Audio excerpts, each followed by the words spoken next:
Welcome to Motivated to Lead podcast, helping you become a better leader. I'm your host, Mark Klingsheim. Hi, everyone. Thanks again for joining us for our podcast this week. My name is Mark Klingsheim with SEMA Partners. Each week, we interview leaders and they share lessons learned from their careers. Our goal is to help you become a better leader. If you're new to our podcast, welcome. I encourage you to go back and listen to some of our previous guests. We've had some great guests over the last few years. And today, we're going to revisit a conversation that we had with Aidan Kehoe, who is currently the managing partner and founder of Nadia Partners. Previous, he was founder and CEO of SKOUT Cybersecurity, which was acquired by Barracuda Networks. He has a great background in leadership and leading teams and helping companies grow. And I know this will be helpful to you in your career. Looking forward to today's conversation with Aidan. I heard your TED Talk that you gave some time ago, and so I heard a little bit of your background story, and I'd love to have you share just a little bit of your story and a little bit of your career story. Yeah, thank you. Well, first of all, thank you for being on here. And I think my story is a story of good fortune and being in the right place at the right time. I grew up in Ireland, and part of a big family, and always had the will to move to America. Ever since I can remember, wanted to live the American dream. And so I came over when I was 23 and, worked cleaning dishes in a restaurant and, managed to figure out how I got a work visa. So I have I believe the immigration challenges we face in the US are because a lot of people want to come and live here and nobody wants to leave. That's a whole other kind of conversation, but very fortunate to meet people who helped me. And one person, his name is Michael Pascucci. He pioneered the concept of car leasing. So I went to work in his businesses and I launched an insurance business with him. And then I launched a cyber company, and I ended up partnering with Steve Ross, who owns the Miami Dolphins and largest real estate developer in the world, and Matt Higgins from RC Ventures. So mine is a story of really good fortune to meet really amazing people who helped me along the way, and thankfully things have worked out. Yeah, that's great. Yeah. So if we were to spin back time, knowing with what you know now, what advice would you give that 22-year-old right before you came to the U.S.? What would you tell Aidan? I would say two things. One is I would say, don't worry, it's all going to work out. And the second thing would be bet big on yourself. So I think, when you're an immigrant and you come to the US, you have, I had, success on a pedestal, and obviously my definition of success has dramatically changed. Where it's now all about humanity to me, right? And I think there's a lack of that in the world today, but I think young people today have different challenges than maybe I did when whatever it was 17 years ago now, and I think bet big on yourself is one of those ones that I was never. Steve Ross has a great line where he says if you bet small and you win, then you've lost. So I think that kind of philosophy, I think, is something I would tell myself to kind of go for it. And I think I did that to an extent, but even to do it even more would be what I would suggest. So any advice that you received early on that you, looking back on, you should have ignored? Advice I should have ignored. I think more of an insight around advice is you have to spend more time understanding why someone is giving you the advice and what their experiences are, because it does. I think people give advice with the best of intentions, but it doesn't necessarily. They're all not qualified equally to give you advice, and you find a lot of that when people disagree about the future. So if you look now, there's so many, in my opinion, huge technology trends that are happening that are transformational, but people who are generally in successful positions don't want to do the work to understand how their life is going to change. So I think I probably placed a lot of weight on people's advice that was not necessarily qualified to see the future just because they were successful in the past. Sure. So the best person who I know who has I think he has a crystal ball is Matt Higgins, who was my partner from RSC Ventures, and he is just extraordinary at seeing the future. And almost every conversation he's in, I see people having very strong disagreements with him. And because they just, the emotions about that really happening, sometimes some people can't handle. So that would be it. You just got to kind of spend more time to understand, is this person really in a good position to give me this advice or not? So thinking back to that first leadership position, how long was it in your career that you were managing people? Was it? It was probably, a couple of years in, not very long, maybe a year or so. And,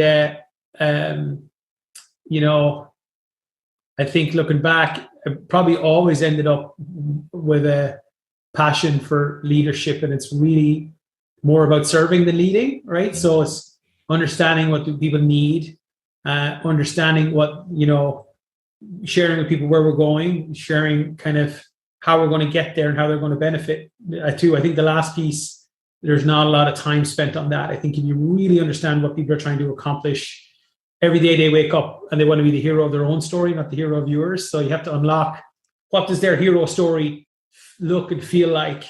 And I think I tried to do that as best I can. I didn't always succeed, but I definitely tried.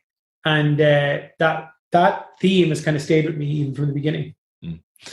Your title of your TEDx talk that you gave is Feeling Safe in Scary Times, and that was in 2019. That was before it was scary. I know, right? Yeah.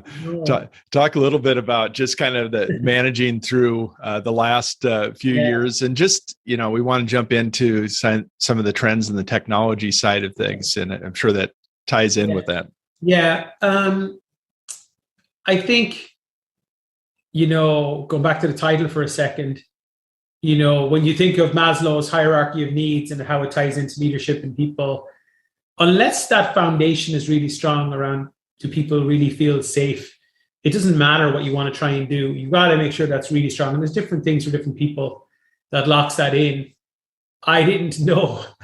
I knew we were probably going to have some turbulence when I gave that talk, but I didn't realize we were going to have what we had. But it turns out a lot of the themes kind of were really important as we went through it. For me personally, it's probably the most difficult time I've ever had.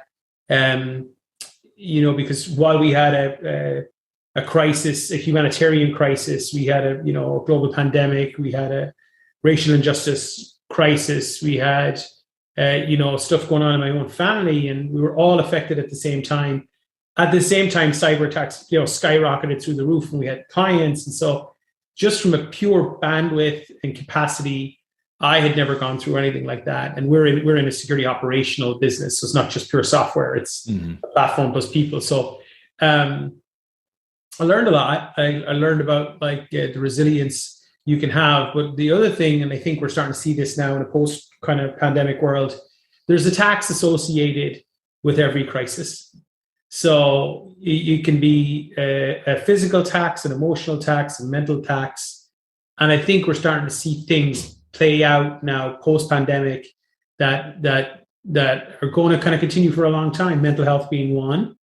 And look at how the employer-employee relationship has completely changed now, where pre-pandemic it was, very much like a top-down corner office. Now it's the complete opposite, where, everybody's trying to figure out how they serve their employees in order to attract the best talent. So that dynamic is fully shifted. So, and I think these are some bigger trends that kind of got accelerated through the crisis. But, I remember being with my team, and I was in the middle of the crisis, and we talked about how careers were going to be made or broken based on decisions that we made. But really, it was nothing about careers. It was just about how do we protect people, because we're in the business of protecting people in cyber, and also protect our employees and every stakeholder that we have. So Yeah, it was quite a test, and I'm glad I'm not in it right now.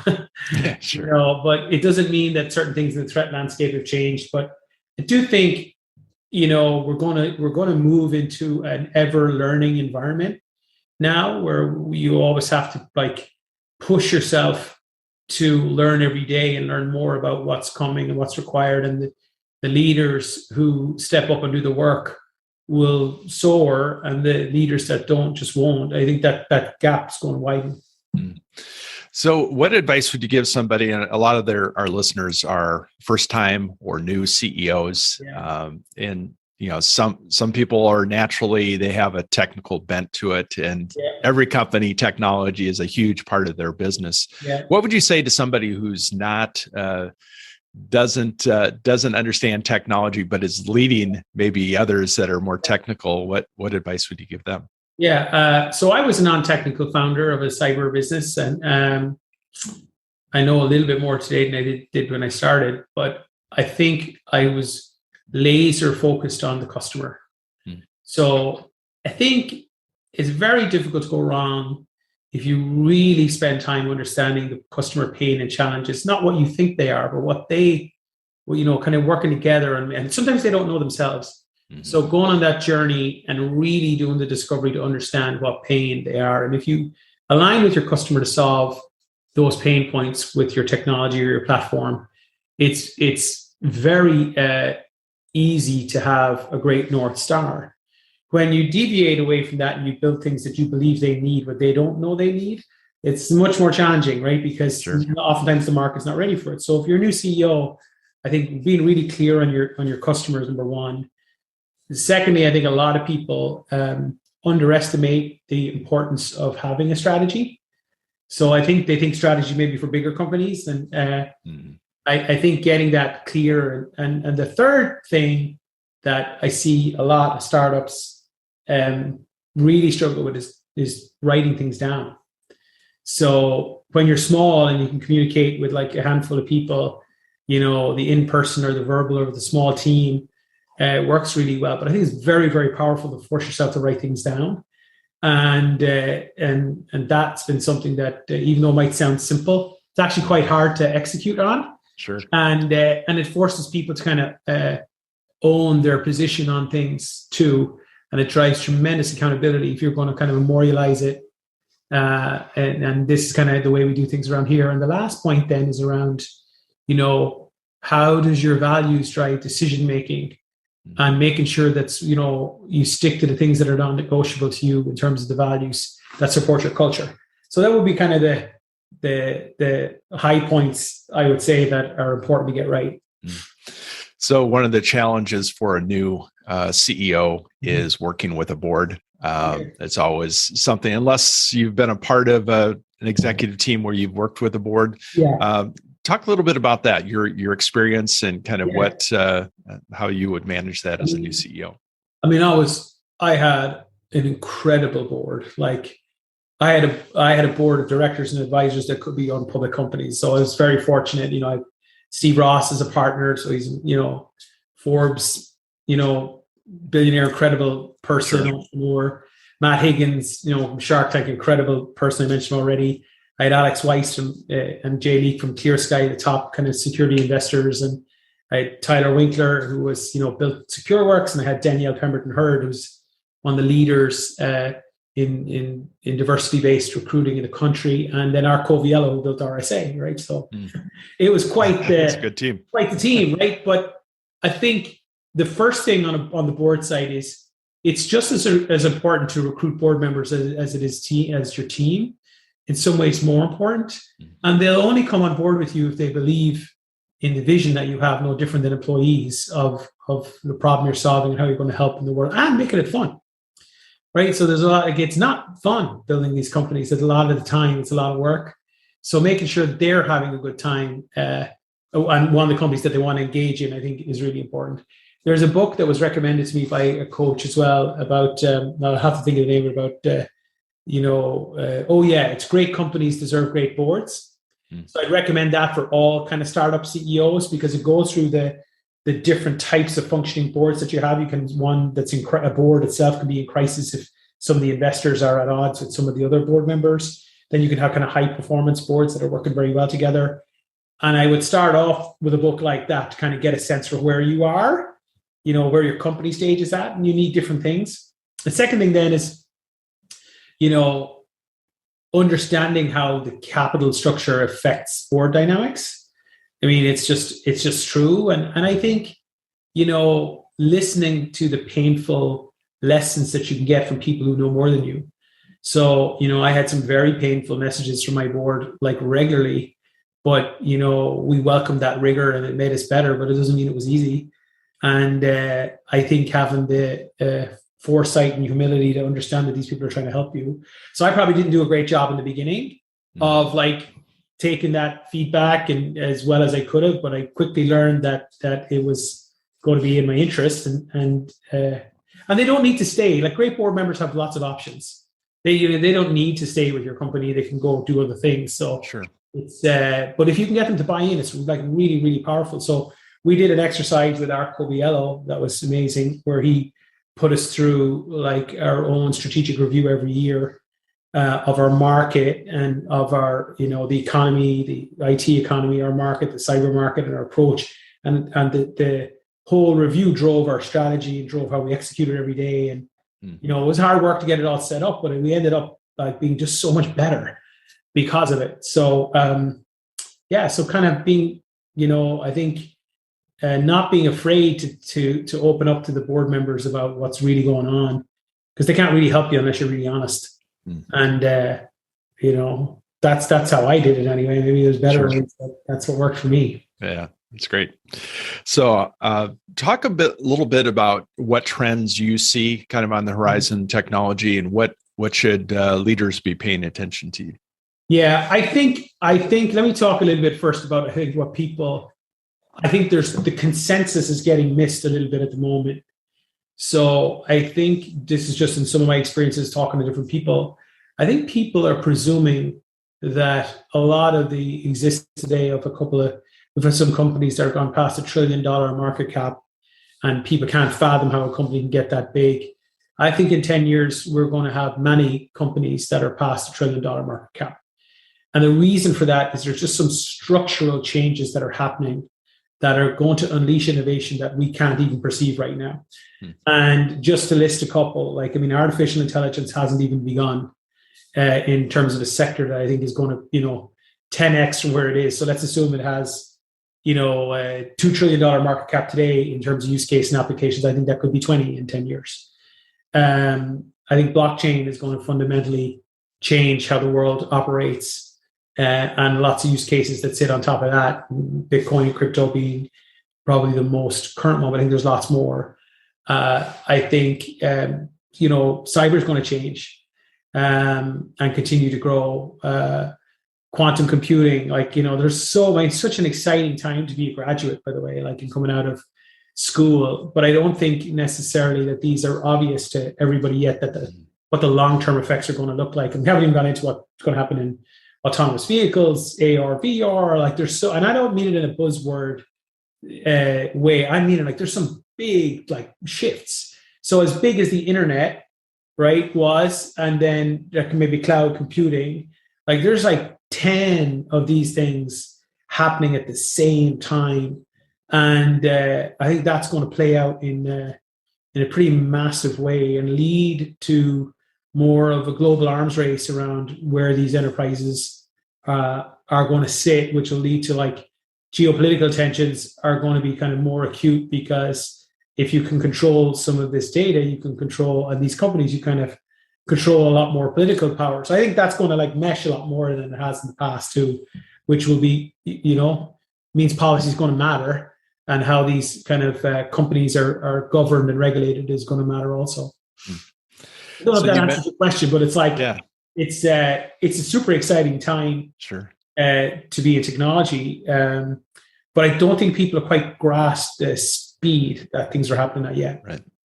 So with the volume of information that's out there, how do you cull that down into something that you can execute against as far as a leader, and are some tips that you have as far as just... I think you need a balance between bottom-up, fact-based like kind of hardcore research reading with serendipity, right? Like I think you need to leave some space for serendipity where you can spend time with people that have what our Coviel used to call privileged insights around the world. So like, how I do it is I have subject matter experts in each of these fields who are probably at the top of the field.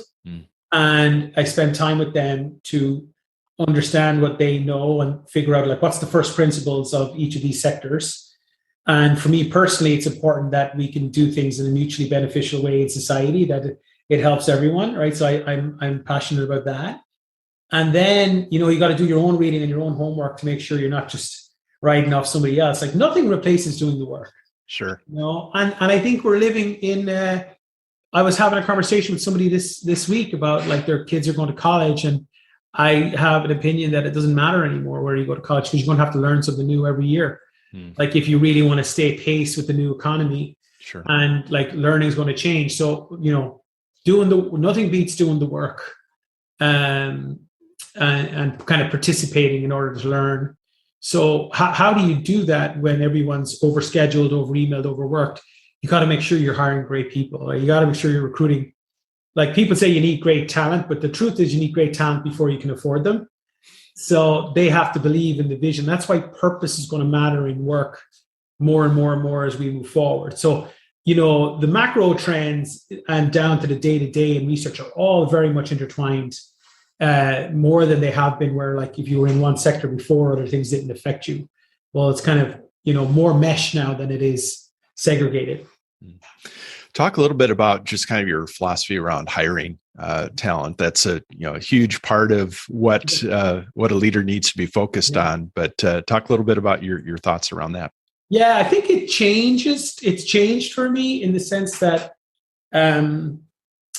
it's different when you're an entrepreneur versus an executive, right? Like so, and that transition happens as your company grows, where entrepreneurial people have a great ability to sell people on the vision of why they should come build something with you.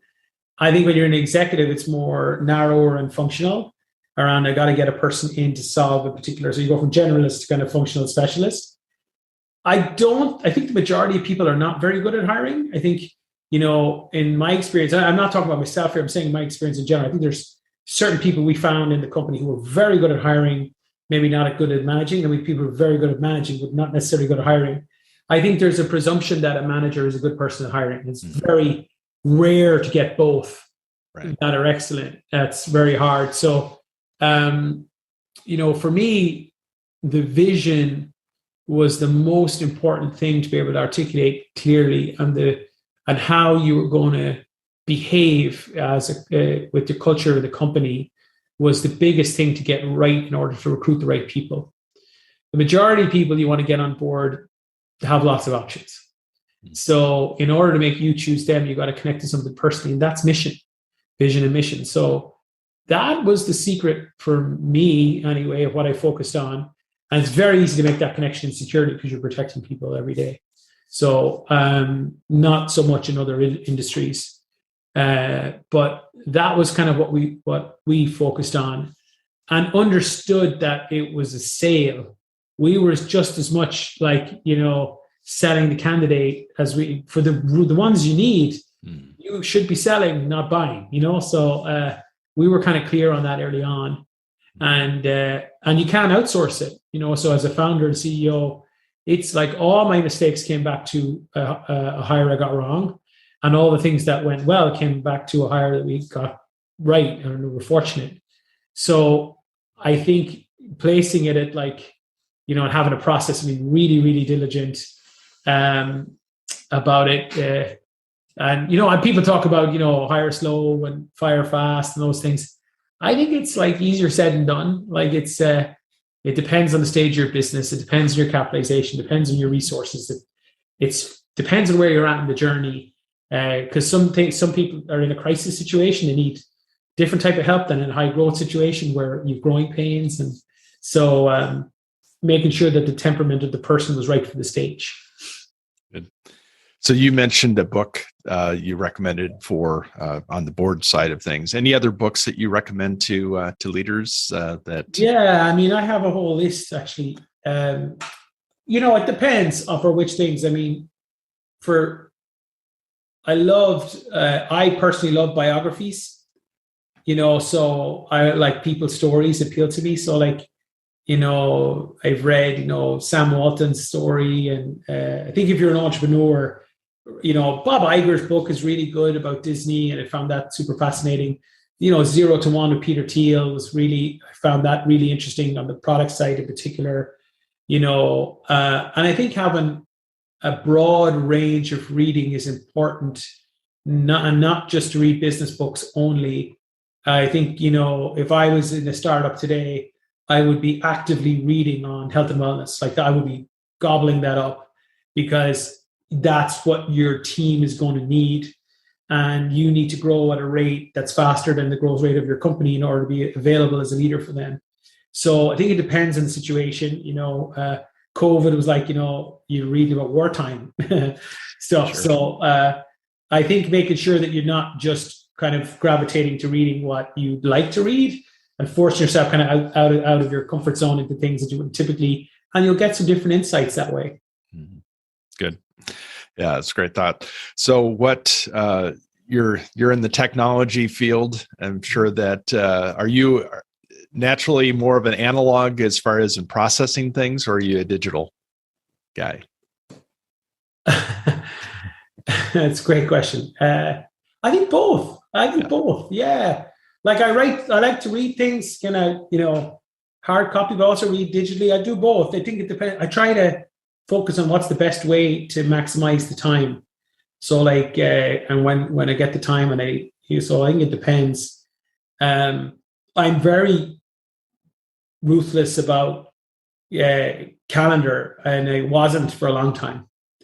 So I think the biggest change I had was, making sure that my time and my initiatives were matched up. And when you're building a company, that's seriously difficult. So discipline there kind of really helped me. And so obviously digital calendar, but I have a book here, a notebook in front of me. So both, So outside of work, what do you enjoy doing to recharge? My family is my wife love to travel and go places. I've got 2 children, and my eldest is on the autism spectrum. So spend a lot of time trying to learn about that and make the world a better place for people who have autism. There's lots of nonprofit projects I'm involved in that are super interesting. And crypto is an area, even though it's I just am super fascinated and bullish on that as a sector. So that's kind of like a crypto for nonprofit is a passion project of mine about how we can use some of the DeFi yield opportunities for nonprofits, think about fundraising differently. So so it's not really separate anymore. It's and I love to play golf. I love to play golf too. I don't have as much time as I'd like for that, but I love to play golf. So what parting advice would you give a new or up and coming leader? Be kind to yourself and be kind to the people you meet. Great. Well, you mentioned that you're part of some nonprofits. Is there any that you would like to mention? And sure. Anyone who can support Autism Speaks in any way, shape, or form, whether it's do a walk, I would really appreciate that. I have a friend who got diagnosed with ALS, and I think the ALS Foundation as well do amazing things. And I think supporting any nonprofit is good. Whatever one's closest to your heart, go do some work for them. And I think your life is more fulfilled when you do that. Get out of the day-to-day of building the company, even though it's hard. Yeah. Well, thanks so much, Aidan. I really have enjoyed our conversation. I know that your insights are going to be helpful to those that are listening, and wish you continued success in all you're doing. Thank you for having me. It was great fun. Thank you for listening to the Motivated to Lead podcast. Please subscribe on iTunes. You can also see a video version of this interview at motivatedtolead.com. This podcast is brought to you by SEMA Partners, helping you find your next great leader.